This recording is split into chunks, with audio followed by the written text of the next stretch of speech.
Flipped Learning. Det er en metode, der giver dig styring over din egen uddannelse. Lad os se, hvordan. Kender du det? At sidde til en forelæsning, hvor det enten går for stærkt eller alt for langsomt.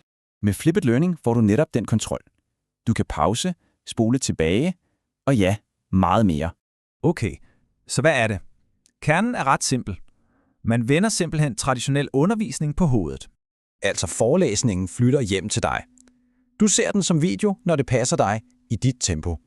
Og det, der før var lektier, ja, det laver I nu i timerne, hvor underviseren rent faktisk kan hjælpe.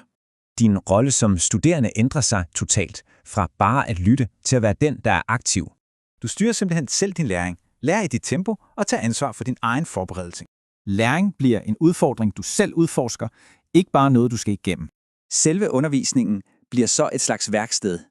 Det er her teori for alvor møder praksis. Her er der fokus på problemløsning, diskussioner og direkte sparring med din underviser. En typisk proces ser sådan her ud. Først forbereder du dig, så anvender du din viden, og til sidst fordyber I jer sammen. Okay, men hvordan får du så mest muligt ud af det her? Det kræver et par gode vaner. Det afgørende er, mød forberedt op, brug materialerne aktivt og giv ærlig feedback. Det er et løbende arbejde. Men flippet altså mere end bare et bytte om på videoer og lektier. Der ligger mere i det.